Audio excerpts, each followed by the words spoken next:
Assalamualaikum class, this is me Ghulam Nabi, your biology teacher. Okay D class, आज जो topic start करने जा रहे हैं chapter number 6 bioenergetics. Dear students, article बहुत ज़्यादा इंपॉर्टेंट है. आर्टिकल का नेम है organisation of photosynthetic pigments. Topic का नाम है जी ऑर्गेनाइजेशन ऑफ फोटोसिंथेटिक पिगमेंट्स. हमने फोटोसिंथेटिक पिगमेंट्स देखे थे, ठीक है, जिसमें क्लोरोफिल ए बी, फिर उसके अलावा जेंथोफिल, उसके अलावा कैरोटीन्स और उसके अलावा एसएससी भी देखे थे, फाइकोबिलिन्स वगैरह, ये सारे.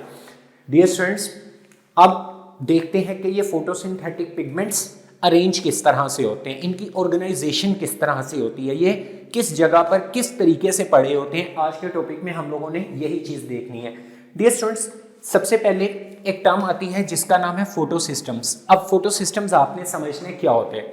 देखिए डियर स्टूडेंट्स, वो कहता है कि for effective absorption and utilisation of solar energy, कि जो सनलाइट से आने वाली लाइट एनर्जी है जिसको सोलर एनर्जी बोल रहे हैं, अगर अच्छे तरीके से उसको एब्जॉर्ब करना है और अच्छे तरीके से अगर उसको क्या करना है, यूटिलाइज करना है, तो वो प्लांट्स के अंदर जो फोटोसिंथेटिक पिगमेंट्स मौजूद होते हैं, ठीक हो गया, जिनके बारे में हमने प्रीवियस लेक्चर के अंदर जो है वो डिटेल में देखा है. तो इन फोटोसिंथेटिक पिगमेंट्स को अरेंज करवाया जाता है इनटू क्लस्टर्स. इनको किस फॉर्म में अरेंज करवाया जाता है? क्लस्टर्स की फॉर्म में. क्लस्टर्स का मतलब झुरमेट की फॉर्म के अंदर, यानी कि जहां पर बहुत ज्यादा फोटोसिंथेटिक पिगमेंट्स आपस में इकट्ठे होंगे, क्लस्टर्स बना रहे होंगे. तो जब वो क्लस्टर बनेगा तो लाइट अच्छे से एब्जॉर्ब भी होगी और अच्छे तरीके से एफिशिएंटली यूटिलाइज भी की जाएगी. तो ये जो क्लस्टर्स बनते हैं ना फोटोसिंथेटिक पिगमेंट्स के, इनको बोला जाता है फोटोसिस्टम्स. क्या बोला जाता है जी? फोटोसिस्टम्स. अब डियर स्टूडेंट्स, फोटोसिस्टम्स होते कहां पे हैं? देखें, ये आपके पास क्लोरोप्लास्ट है, ये पूरा स्ट्रक्चर आपको इसका पता है. अब क्लोरोप्लास्ट के अंदर होते हैं जी ग्रेनम. ये जो सिक्केनुमा स्ट्रक्चर्स होते हैं, ये इनका कंपाइलेशन ग्रेनम कहलाता है. उसमें से अगर एक सिक्के की बात करें तो ये कहलाता है जी हमारे पास थैलाकोइड.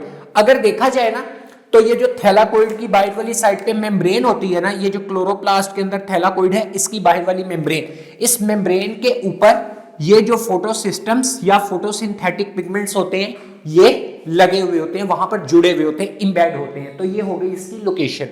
डियर स्टूडेंट्स, अगर हम फोटोसिस्टम्स की बात करें तो फोटोसिस्टम के अंदर दो चीजें होती हैं.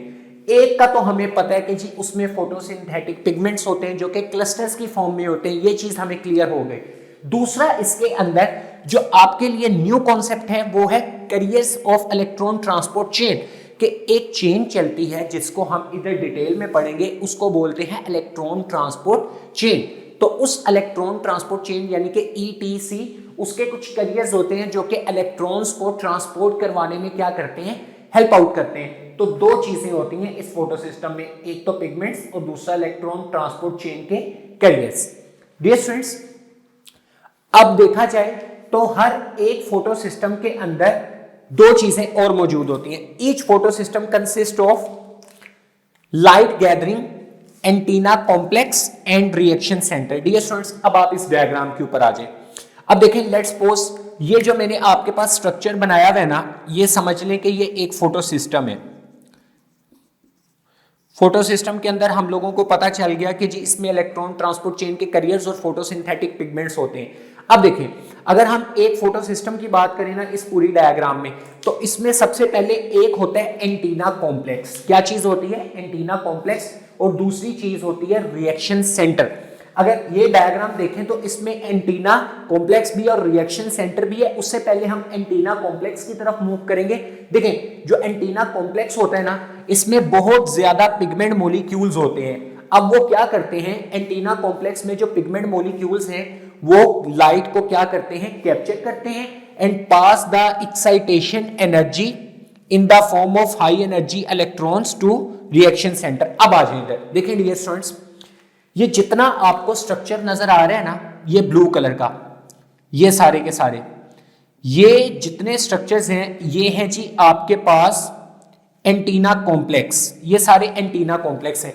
सबसे पहले डियर स्टूडेंट्स, जो फोटॉन्स यानी कि सनलाइट से जो एनर्जी आ रही है, light energy, photons energy packets की फॉर्म में, वो सबसे पहले आकर गिरेगी किसके ऊपर? एंटीना कॉम्प्लेक्स पे. एंटीना कॉम्प्लेक्स के अंदर पिगमेंट के मॉलिक्यूल्स हैं, यानी कि जितने भी हम लोगों ने डिफरेंट टाइप के पिगमेंट्स पढ़े हैं ना, क्लोरोफिल और जो सारे के सारे फोटोसिंथेटिक पिगमेंट्स हैं, इस ब्लू कलर का जो स्ट्रक्चर है ये सारे का सारा एंटीना कॉम्प्लेक्स है। ये सारे के सारे इसके अंदर पिगमेंट के मॉलिक्यूल्स हैं। डियर स्टूडेंट्स, अब ये जो एंटीना कॉम्प्लेक्स में पिगमेंट के मॉलिक्यूल्स हैं, जब ये लाइट एनर्जी जो कि सन से आ रही है, फोटोन्स आ रहे हैं, उनको सबसे पहले तो ये क्या करती है, कैप्चर करती है। ये जो पिगमेंट्स हैं ये लाइट को सबसे पहले कैप्चर करेंगे।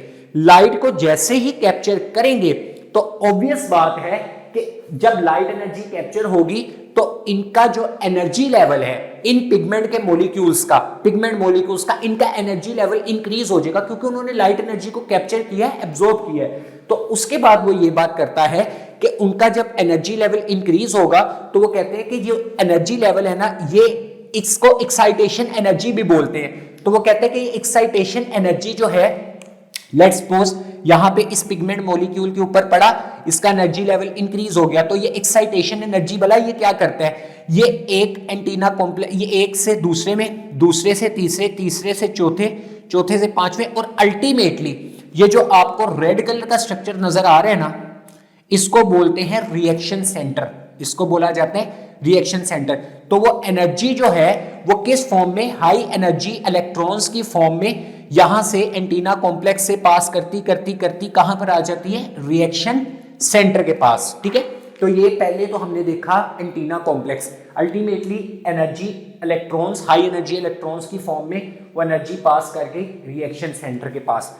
अब रिएक्शन सेंटर के पास वन और more molecules of chlorophyll A which pass high energy electrons to primary electron acceptor. अब देखें, ये जो आपके पास ये वाला स्ट्रक्चर है, इसको आपने किस चीज का नाम दिया, इसको आपने नाम दिया रिएक्शन सेंटर का। अब वो कहते हैं कि इस रिएक्शन सेंटर के अंदर ना एक या एक से ज्यादा क्या चीज मौजूद होती है, क्लोरोफिल ए जो कि फोटोसिंथेटिक पिगमेंट है, इसके मॉलिक्यूल्स एक या एक से ज्यादा होते हैं। ठीक हो गया, और वो क्या करते हैं, विच पास द हाई एनर्जी इलेक्ट्रॉन्स। अब देखिए, इसके पास वो high energy electrons reaction centre के पास आए थे, इसके पास होता है जी क्लोरोफिल ए।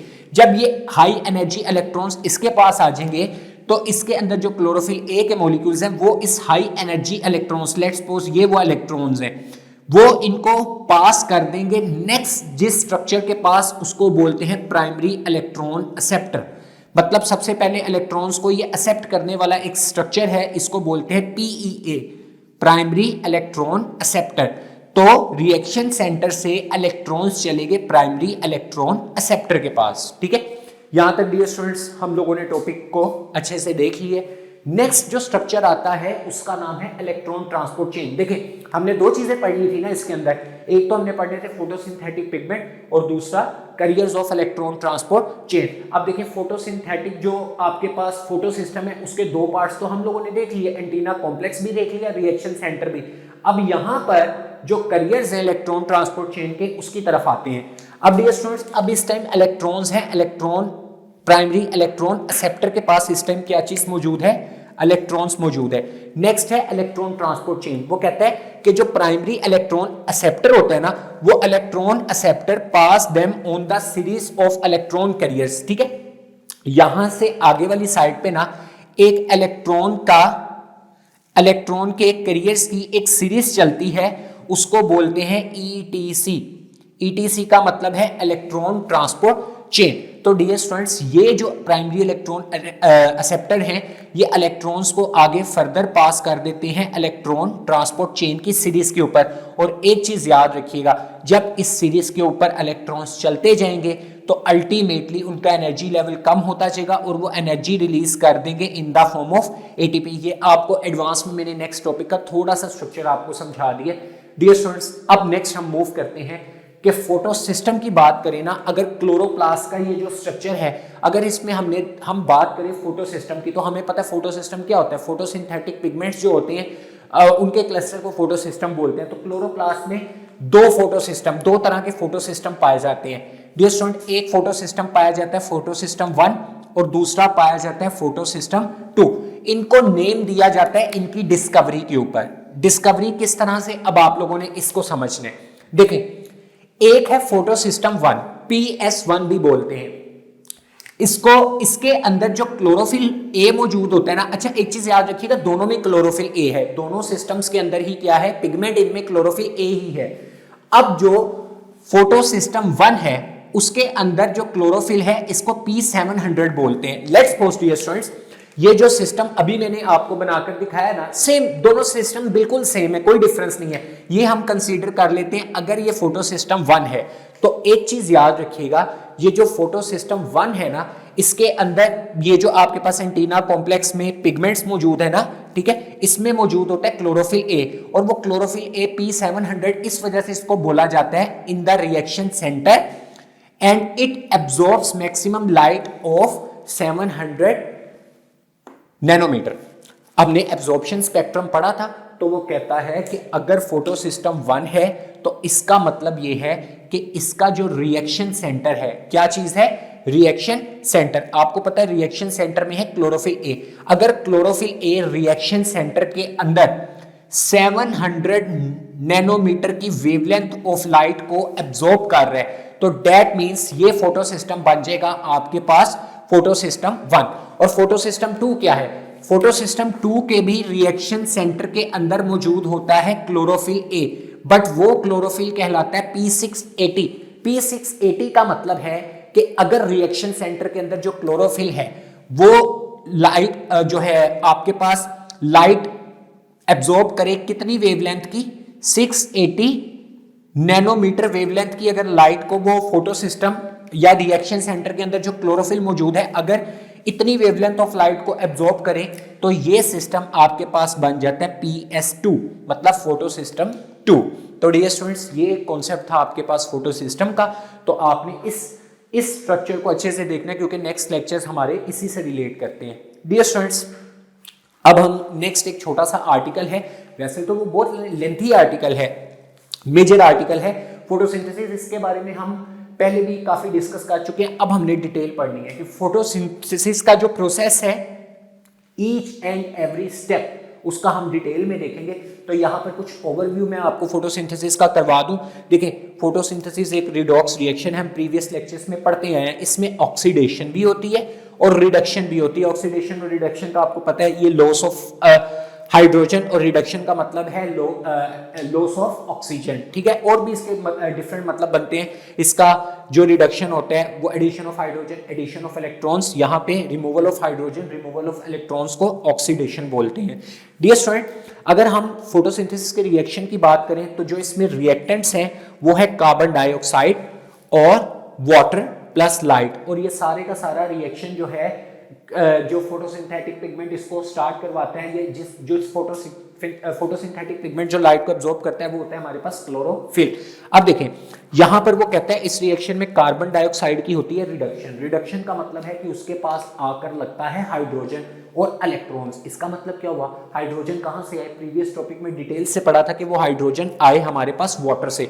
तो दैट मींस कार्बन डाइऑक्साइड की हो गई रिडक्शन, यहां से कार्बन डाइऑक्साइड रिड्यूस होकर बना रहा है ग्लूकोज यानी कि शुगर। और इसी के ऑपोजिट अगर हम वाटर देखें तो वाटर की होती है यहाँ पे ऑक्सीडेशन, क्योंकि वाटर की ऑक्सीडेशन का मतलब यह है कि ये अपने अंदर से अपने हाइड्रोजन को क्या कर देता है, रिमूव कर देता है, और अपने इलेक्ट्रॉन्स को भी क्या कर देता है, रिमूव कर देता है। तो अल्टीमेटली जो चीज ऐड होगी वो ऑक्सीजन होगी। तो दैट मींस वाटर की ऑक्सीडेशन हुई है और कार्बन डाइऑक्साइड की रिडक्शन, रिडक्शन के बाद बना शुगर और वाटर की ऑक्सीडेशन के बाद बनी ऑक्सीजन। तो यही इक्वेशन को यहाँ पे उन्होंने एक्सप्लेन किया हुआ है कि वाटर के मॉलिक्यूल्स जब स्प्लिट होते हैं, वाटर के मॉलिक्यूल्स टूटते हैं जब, तो उसकी वजह से वाटर का मॉलिक्यूल होता है ऑक्सीडाइज। ऑक्सीडाइज का मतलब इलेक्ट्रॉन्स लॉस करता है और हाइड्रोजन लॉस करता है। वही हाइड्रोजन जाके ग्लूकोज, कार्बन डाइऑक्साइड को या कार्बन को रिड्यूस कर देते हैं शुगर के अंदर।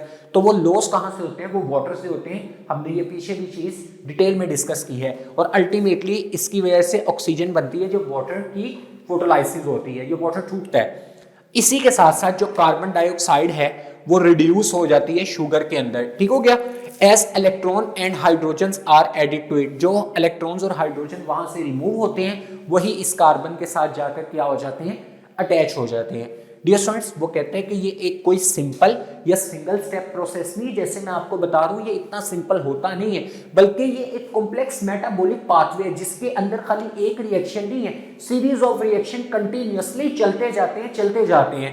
अब डियर स्टूडेंट्स होता क्या है, रेदर ये पॉइंट मैंने डिस्कस कर लिया। अब एक चीज याद रखिएगा, फोटोसिंथेसिस हमेशा, फोटोसिंथेसिस के अंदर दो टाइप्स के रिएक्शंस होते हैं। एक रिएक्शन को बोलते हैं लाइट डिपेंडेंट रिएक्शन और दूसरा होता है लाइट इंडिपेंडेंट रिएक्शन। इसका मतलब ये है कि फोटोसिंथेसिस दो रिएक्शंस में कंप्लीट होगी, एक में लाइट डायरेक्टली इन्वॉल्व हो रही होगी और ये प्रोसेस टोटली लाइट पर डिपेंड भी कर रहा होगा, ठीक है। ये नहीं आप कह सकते कि डे टाइम में है और दूसरा नाइट टाइम में है, दोनों प्रोसेसेस ही डे टाइम में है, लेकिन एक टोटली लाइट के ऊपर डिपेंड कर रहा है और दूसरा लाइट के ऊपर डिपेंड नहीं कर रहा। उसको डार्क रिएक्शन भी बोलते हैं या केल्विन साइकिल भी बोलते हैं। ये आगे चल के हम देखेंगे डियर स्टूडेंट्स।